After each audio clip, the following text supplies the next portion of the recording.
Bon- bonjour, merci beaucoup pour cette introduction, cette présentation. Donc, est-ce que c'est visible à l'écran? Euh, Oui, Parfait. D'abord, bonjour tout le monde. C'est un plaisir de vous rejoindre. C'est un plaisir de se retrouver en français, langue que je ne parle qu'à la maison, malheureusement, depuis mon exil aux États-Unis il y a 8 ans. Alors, je voudrais, dans un premier temps, remercier les organisateurs de ce séminaire connecté de m'avoir invité pour vous adresser la parole. Merci à la Société catholique de la Bible et à la chaire en exégèse biblique de l'Université Laval, Francis, Sébastien. C'est toujours un plaisir de collaborer avec vous deux. La couleur verte dans le titre de cette présentation sert à souligner comment en français le soutien à la vie, ce qui est nécessaire pour vivre, s'exprime à partir d'une même racine. En d'autres mots, au lieu de parler des possessions, des richesses, des avoirs, des moyens, parler des vivres nous rappelle que, premièrement et ultimement, les avoirs ont pour but de soutenir les êtres. Le choix de vocabulaire vise à relier sous nos yeux ce que la logique du marché cherche désespérément à occulter et à nous faire oublier. C'est-à-dire euh, que la vie ne saurait se concevoir détachée de son soutien biologique, que les êtres humains ne peuvent s'épanouir en dehors de leur environnement, que la crise écologique a pour origine le drame des pauvres, le drame de ceux qui n'ont rien parce que d'autres ont tout accaparé, un drame qui continue de s'aggraver dans le temps.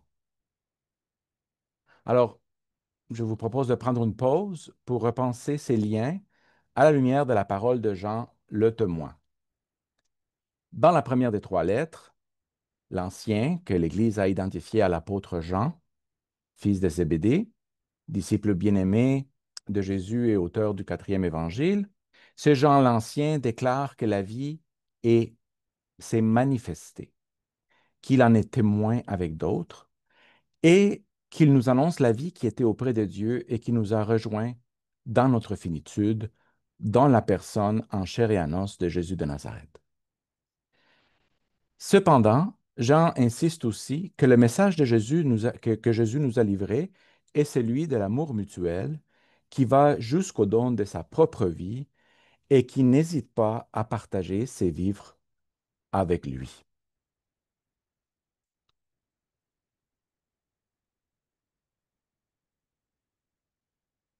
Le quatrième évangile, trois lettres et dans une moindre mesure le livre de l'Apocalypse, forment un sous-groupe de textes du Nouveau Testament qui partagent un même vocabulaire théologique rattaché à l'héritage du disciple bien-aimé, un témoin oculaire de Jésus de Nazareth. La deuxième et la troisième lettre en particulier démontrent qu'il s'agit d'un cercle ou réseau de communautés qui s'écrivent et se rendent visite et se comprennent à l'aide de la même théologie développée à partir de la pensée du fondateur, la théologie johannique. Cette tradition réinterprète le règne de Dieu ou le royaume de Dieu des paraboles de Jésus en termes de vie ou de vie éternelle. Être sauvé, selon Jean et les johanniques, c'est se recevoir ou avoir la vie en abondance, comme on voit à l'écran.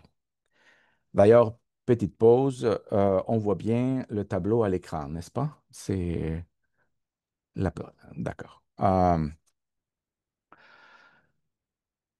Bien sûr, ils ne sont pas les seuls quand même à s'exprimer ainsi au sein du canon des Écritures ou du christianisme en général.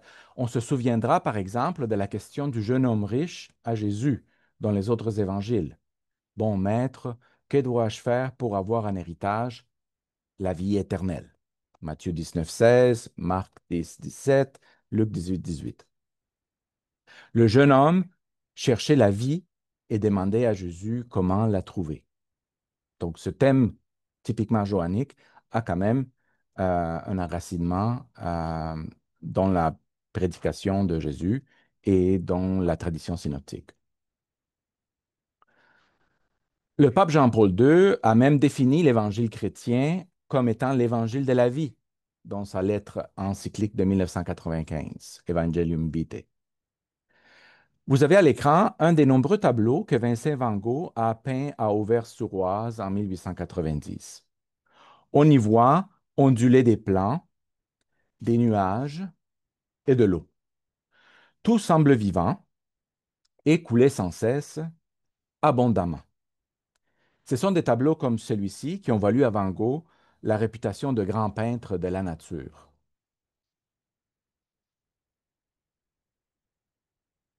Cet autre tableau, par le même peintre, offre un contraste. Il s'agit des usines de Clichy, avec leurs cheminées polluant le ciel de rebuts toxiques après combustion. Révolution industrielle oblige en 1887. Refléter pareille défiguration de la vie en nature est un volet moins connu ou aimé de l'œuvre de Van Gogh. Les mêmes techniques d'ondulation servent à dépeindre la diffusion du charbon de rebut qui assombrit le tableau. Moins bucolique, mais tout aussi réel et puissant. Le contraste entre les deux tableaux sert à illustrer comment nous compartimentons les espaces dans notre esprit. Nous savons que les parcs industriels, ça existe. Nous les voyons. Nous les traversons parfois lors de nos déplacements. Les chances que nous habitions dans une ville bétonnée sont élevées. 55% de la population mondiale, c'est-à-dire 4,5 milliards sur 8, il y a 7 ans, habitait en ville. Ce sera 70 à 80% de la population mondiale en 2050. Pourtant, nous conservons des espaces imaginaires dans notre esprit où la nature demeure vierge, protégée, loin des villes. Certes, il y a toujours la vie sauvage, mais le rythme auquel elle rétrécit, comme une peau de chagrin, nous donnerait le vertige, sinon le mal de cœur. On estime à 65% les espaces occupés par les êtres humains aujourd'hui. 65%. La nature sauvage devant se contenter de 35%. Pourtant, à peine en 1937, juste avant la Deuxième Guerre mondiale, c'était l'inverse. La vie sauvage régnait sur 66% de la planète. Le tableau s'est renversé en moins d'un siècle. Qu'en restera-t-il d'ici 100 ans, si nous en sommes déjà à 35% de vie sauvage à peine? L'exploration, la prise de possession, l'arpentage, l'exploitation et la transformation des espaces au bénéfice de l'espèce humaine semblent une force aussi irrésistible que le désir de chaque individu d'en avoir plus pour soi et pour ses descendants. Nous ignorons l'ampleur de la catastrophe grâce à la localisation, le fait que nous habitons dans un endroit en particulier et que c'est ça que nous regardons, à l'oubli et à l'illusion des espaces verts ailleurs que nous entretenons séparément dans notre tête.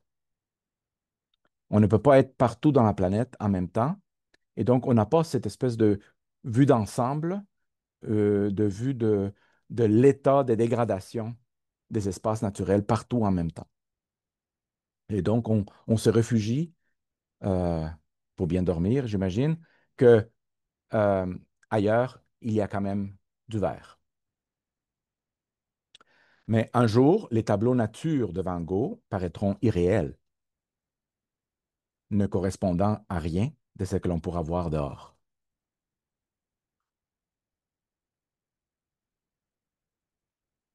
Van Gogh a aussi peint la misère humaine. On peut voir à l'écran, à gauche, des pauvres en ville cherchant travail et revenus, et à droite, une femme cueillant des patates dans les champs.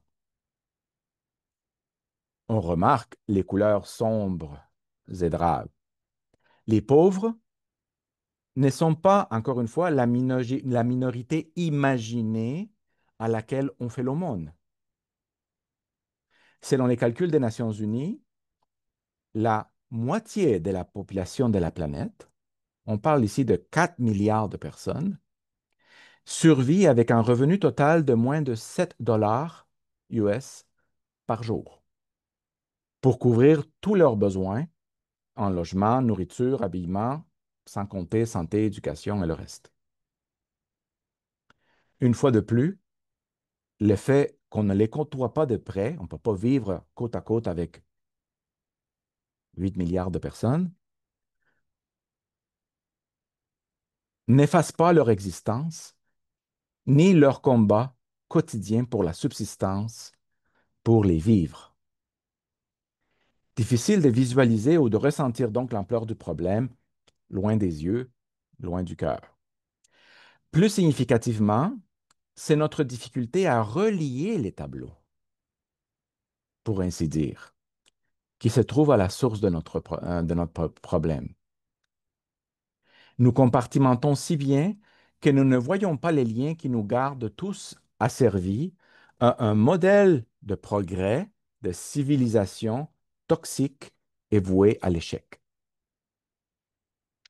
Non seulement la pauvreté à un endroit est causée par la richesse idéalisée et étalée ailleurs de façon éhontée par une minorité, mais c'est cette même logique d'exploitation sans limite qui pollue et défigure la nature. La crise environnementale, dans le fond, est l'ultime symptôme de ce que l'ambition et l'avarice engendrent lorsqu'on ne se soucie pas des autres ou du lendemain pour les prochaines générations. C'est la même logique à l'œuvre, elle nous revient dans la face avec la crise environnementale, mais nous y sommes appliqués depuis que l'homme est homme.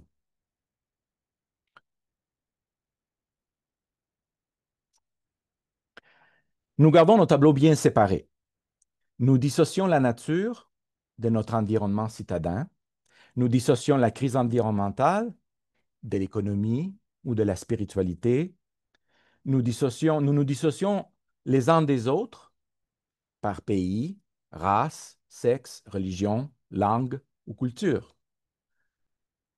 Nous dissocions le genre humain des animaux ou des plantes, nous pensant supérieurs, et nous élaborons des discours, des philosophies, des idéologies, des mots, voire même des théologies dissociatives pour justifier nos façons arrêtées de percevoir la réalité, de réclamer justice et d'agir ou de ne pas agir.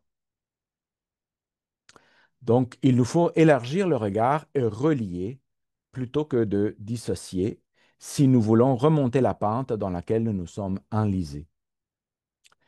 Dans un magnifique livre paru l'année dernière, Michael Lobel, à gauche dans votre écran, professeur d'histoire d'art de l'art à la City University of New York, resitue l'œuvre artistique de Vincent van Gogh dans le contexte socio-économique de la fin du 19e siècle, en plein essor industriel.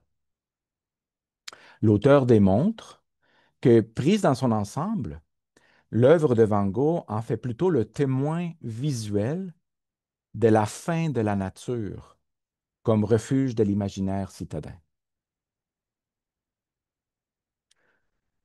Un très beau livre que je vous recommande si vous aimez les arts et que vous êtes concerné aussi par la crise environnementale.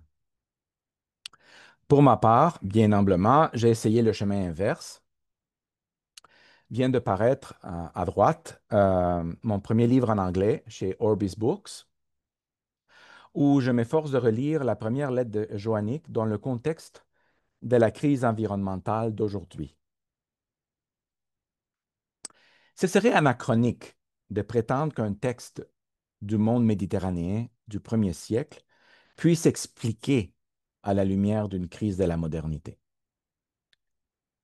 Par contre, la sagesse prophétique qui s'y trouve saurait éclairer à la lumière d'une crise, saurait s'expliquer euh, et saurait éclairer notre aveuglement vis-à-vis des liens qui nous unissent les uns aux autres et au monde créé par Dieu.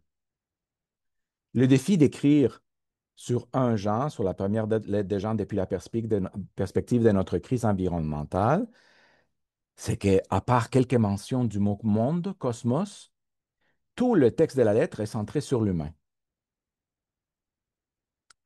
Nulle mention des autres vivants sur Terre ou des espaces naturels. Ce n'est pas un texte euh, que les exégètes friands de-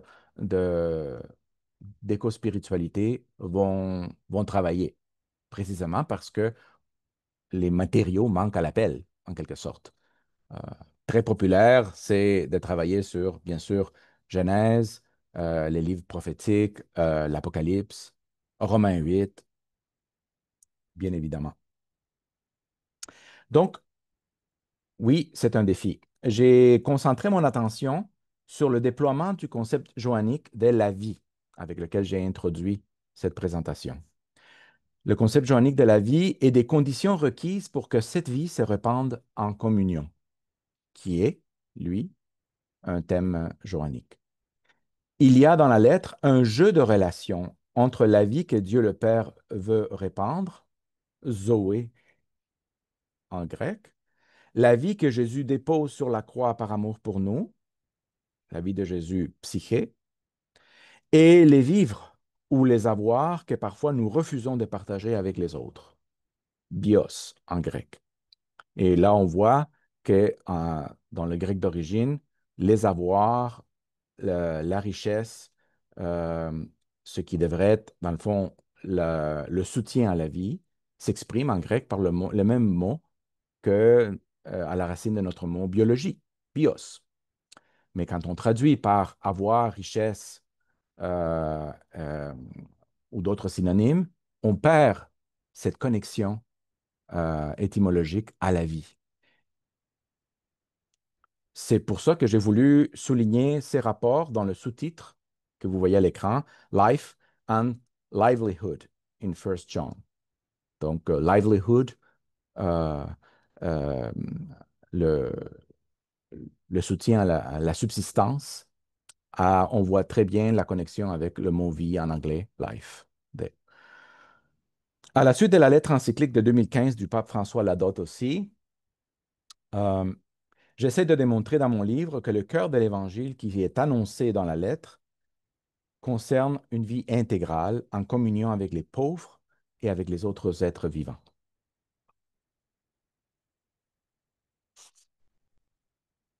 Le livre est structuré suivant la lettre.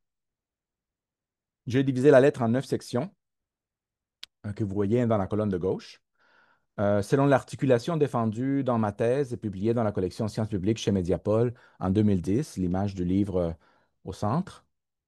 Sans reprendre l'argumentaire de la thèse, le livre en anglais de cette année s'appuie sur l'analyse structurelle effectuée en 2010 pour dégager dans un premier temps le fil de la pensée de chaque chapitre, pour désentortiller en quelque sorte la fameuse spirale johannique. Ensuite, la deuxième partie de chaque chapitre développe une interprétation dite d'écologie intégrale au sujet de certains thèmes clés de chaque section. J'illustre, par exemple, dans la colonne de droite, quelques-uns de ces thèmes qu'on peut voir dans ces sections-là et qu'on peut voir et dont on peut percevoir la pertinence pour une lecture écologique. Comment relire la lettre du point de vue des laissés pour compte, autant les pauvres que la terre? Cet après-midi, je vous offre mes réflexions sur quelques versets de la lettre. Je ne vais pas parcourir euh, l'ensemble de la lettre ni du livre, mais quelques versets seulement, plus amplement développés dans mon livre paru en anglais. Au début de la lettre, l'auteur parle en nous. Il ne se nomme jamais, mais tient seulement à sa qualité de témoin authentique, associé à d'autres témoins. La tradition ecclésiale l'a identifié à Saint Jean l'apôtre, tout comme elle lui attribuait la rédaction du quatrième évangile. Les connivences de style et de pensée entre Jean, l'Évangile, et 1 Jean, la lettre, sont indiscutables. Les experts discutent de l'identité historique de l'auteur, mais l'appartenance au cercle joannique est acquise. Par économie d'expression, je continue d'appeler Jean l'auteur sans plus. Je crois que ce qui est significatif est son désir d'anonymat et son désir d'appartenance à un cercle de témoins qui partagent une même théologie, d'où le nous employé. Son écriture est une annonce, une proclamation, un partage en caractère gras de ce qu'il a vu et entendu avec d'autres, donc un témoignage. Le double but de ce partage, qui est exprimé dans le passage en italique, est d'élargir le cercle de communion aux lectrices et auditrices, aux lecteurs et auditeurs de la lettre, assurant ainsi l'atteinte d'une plénitude de joie. Communion et joie sont donc la finalité de tout témoignage évangélique, selon Jean. Selon Jean, nous annonçons l'Évangile pour étendre des liens de communion et accroître la joie de tous. Cette communion trouve son centre, son cœur, dans la communion du Dieu Trinité. On se souviendra du mot de saint Augustin, « Tu nous as fait pour toi, Seigneur, et notre cœur n'a de cesse que de se reposer en toi. » Il faudrait compléter cette intuition par celle du poète français Charles Péguy, qui observe dans Le mystère de la charité de Jeanne d'Arc en 1950 que Dieu nous attend tous ensemble. Que dirait Dieu, se demande Péguy, s'il nous voyait arriver les uns sans les autres? Le pape François nous a aussi rappelé dans Fratelli Tutti, paragraphe 54, que personne n'est sauvé seul. Pourtant, nous nous démenons à gagner les uns contre les autres dans le jeu tragique de l'économie locale, nationale, mondiale. À notre jeu, il faut toujours des perdants. Nous, donc, le pronom nous est un cercle restreint. Nous ne laissons pas à n'importe qui en faire partie de notre nous. Les autres appartiennent ailleurs, d'autres familles, d'autres quartiers, d'autres régions, d'autres pays, d'autres langues et cultures, d'autres métiers, d'autres économies.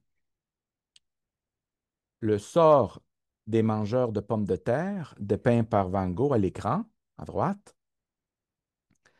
nous sera peut-être demandé au dernier jour, comme la parabole de Matthieu 25 nous le rappelle, ou comme Peggy nous le rappelle. Qu'avez-vous fait des autres? Communion veut dire littéralement mise en commun. Qu'avons-nous mis en commun? Jusqu'à qui s'étend notre mise en commun? Ce que je soulève jusqu'à présent n'a rien de nouveau. Euh, la doctrine sociale de l'Église nous rappelle en fait partout notre devoir d'humanité. Pourtant, à présent, dans le contexte de la crise planétaire que nous vivons, qui s'étend jusqu'à l'environnement, il convient de se demander si l'appel de Jean, si l'appel à la communion ne doit pas dépasser aussi les limites de l'espèce humaine. Ce n'est certainement pas ce que Jean avait en tête en écrivant la lettre, mais Dieu nous interpelle par sa parole au-delà de l'auteur de la lettre et de son contexte d'origine. Qu'avons-nous mis en commun avec les plantes et les animaux? Si les vivants ne sont pas en communion, les écosystèmes peuvent-ils survivre? La joie pleine peut-elle résonner vraiment si la création est diminuée? Adam et Ève, qu'avez-vous fait de mon jardin? Nous demandera peut-être Dieu.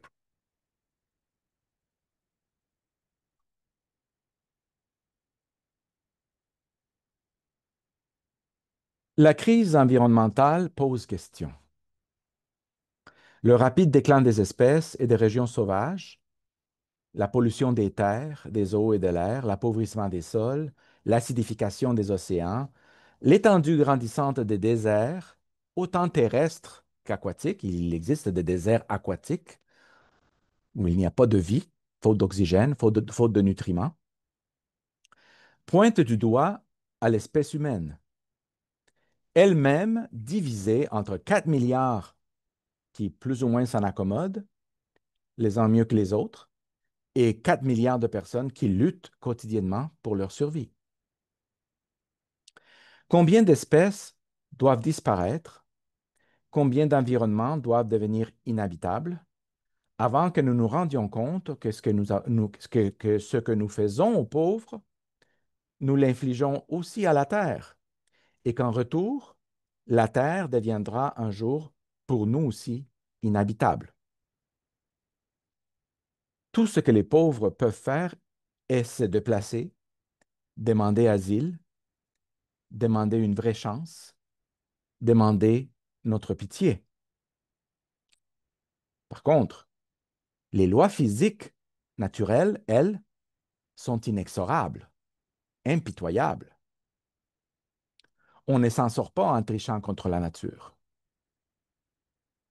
En 2100, que nous ayons fait plus ou moins d'efforts avant ça pour limiter nos émissions de gaz à effet de serre, si nous n'atteignons pas les objectifs scientifiques de l'accord de Paris 2015, nous vivrons tous à 3 à 4 degrés Celsius plus chaudement qu'avant l'âge industriel de Van Gogh. Et il n'y aura pas de pitié, pas de délai de grâce ou de façon de revenir en arrière. La riche et verte biodiversité de l'Holocène sera chose du passé. Survivront les quelques espèces qui toléreront les réchauffements et l'appauvrissement des écosystèmes. Il y a des espèces qui s'en tirent mieux sous grosse chaleur et sols plus pauvres. Ce n'est pas notre cas. L'humanité n'en fera pas partie, ou si peu, certainement pas à 8 milliards d'individus. Nous sommes issus du sol de la Terre. Il n'y a pas de planète B, comme on dit, sauf dans les films de science-fiction. Si nous ne prenons pas soin les uns des autres et de notre maison commune, maintenant, nous nous éteindrons. Nous passerons comme toute espèce qui a trop ambitionné sur son milieu de vie. À quoi auront servi 2000 ans de christianisme, d'annoncer la parole des origines, la parole de la vie éternelle, si nous éteignons la vie tout court? À ce sujet, peut-être qu'une conception religieuse trop arrêtée nous aveugle ou nous rend insensibles à la tragédie que nous avons déclenchée. Pendant au moins 1500 ans, nous avons insisté sur le salut des âmes, sur une vie dans l'au-delà, auprès de Dieu, loin des contraintes de la matière, des corps. Nous avons utilisé le mot vie pour signifier ce que nous recherchons auprès de Dieu.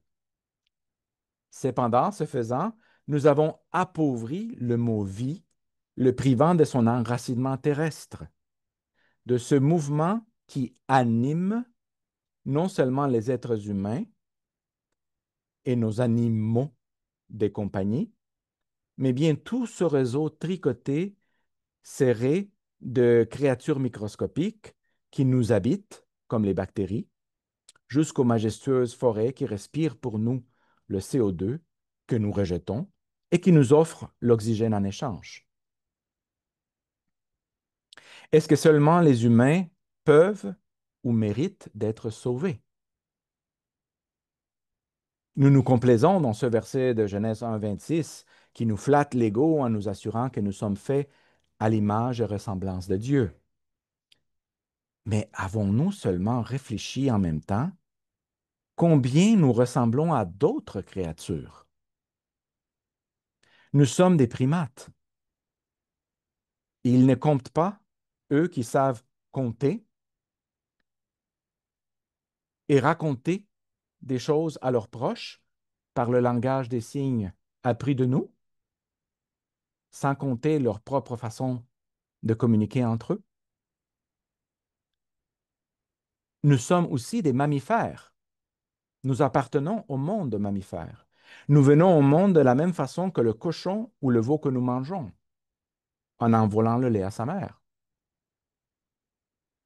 Comme tant d'autres vertébrés, nous avons un corps symétrique, articulé sur un axe vertical, et nous interagissons avec notre environnement par le toucher, l'ouïe, la vue, l'odorat, que nous partageons avec d'autres espèces, comme dans le premier verset à l'écran. Nous sommes faits de cellules, comme tous les organismes multicellulaires, et nous recyclons dans nos cellules la même matière terrestre qui façonna d'autres plantes et animaux avant nous depuis 3 milliards d'années. Rien de neuf. Nous sommes du matériel usagé, recyclé. Nous incorporons ainsi aussi toutes ces autres formes de vie qui nous ont précédés. De plus, nous hébergeons, rien que dans notre tract digestif, plus de bactéries que le nombre total de nos propres cellules. Elles sont en nous. Sans ces bactéries, nous ne pourrions pas digérer nos aliments. Ça a fait réfléchir. Je suis en fait nous et je ne peux pas me dissocier des autres êtres vivants. Il nous faut donc, d'après moi, repenser la vie et ça presse. J'adore ce tableau de Van Gogh à l'écran. Le plan de tournesol se dresse presque comme un géant qui se penche pour regarder la personne au second plan, dans l'ombre, appuyé sur une clôture. Pouvons-nous apprendre à nous intégrer ainsi dans le vaste tableau de la vie, sans tout brûler, tout dévorer, tout occuper, tout asservir?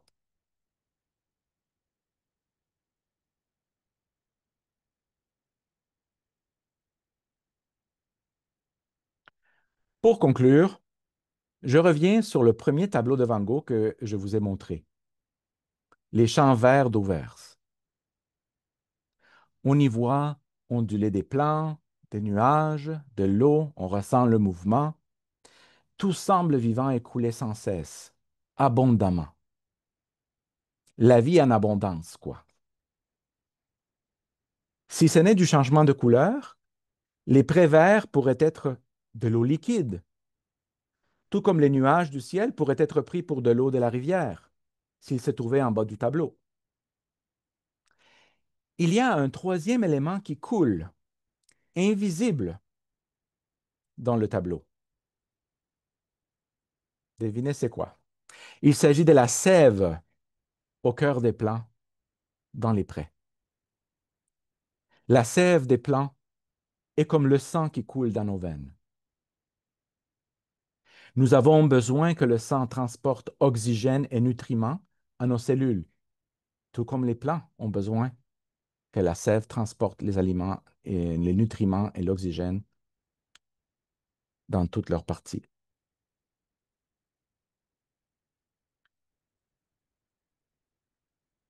Sans ça, nos membres dépérissent et meurent. Il en va de même pour les animaux, il en va de même pour les plantes. Tous les vivants, nous dépendons de la fluidité des éléments. Et c'est ça que je veux accentuer, le mouvement, la fluidité de ces éléments-là. De la libre circulation des biens pour la vie, de la destination universelle des vivres. Si des espèces, des êtres vivants s'accaparent, mettent dans des enclos, euh, enferment dans des boîtes les éléments pour la vie, l'écosystème dépérit. La vie fonctionne grâce à la fluidité des échanges. Les corps immobiles et secs sont des cadavres pétrifiés. Ce n'est pas étonnant donc que le christianisme ait pris l'air, l'eau et le sang, dans le verset que nous voyons à l'écran, comme symbole pour signifier le don de la vie divine. Pourquoi donc garder le symbole et rejeter la matière qui supporte le symbole? Pourquoi parler de vie éternelle et nuire à la vie tout court? L'intuition profonde du christianisme est l'incarnation de Dieu. Le fait que Dieu valorise les corps créés au point de prendre corps et faire corps avec eux pour les atteindre et les inclure dans la plénitude de la vie trinitaire de communion, de partage. Si Dieu a à ce point valorisé le souffle, l'eau et le sang, prenant corps en Jésus-Christ, si le Christ a à ce point valorisé la vie de nos corps au détriment de la sienne, offrant son propre souffle, son eau et son sang sur la croix pour que nous vivions, comment pouvons-nous rejeter cet ultime et triple témoignage que le Christ inscrit dans notre nature avec ces mots-là et qui le relie à toute la création? Si Dieu a endossé le courir des eaux, des sèves et des souffles, si le Christ en particulier nous a appris à nous en dessaisir pour la vie des autres, comment refuser les vivre à autrui, humain ou pas? Comment arrêter, bloquer, s'approprier, faire stagner et pourrir ce que nous n'avons pas créé, ce qui ne nous appartient d'aucun droit et ce qui était destiné à se répandre pour offrir la vie en abondance?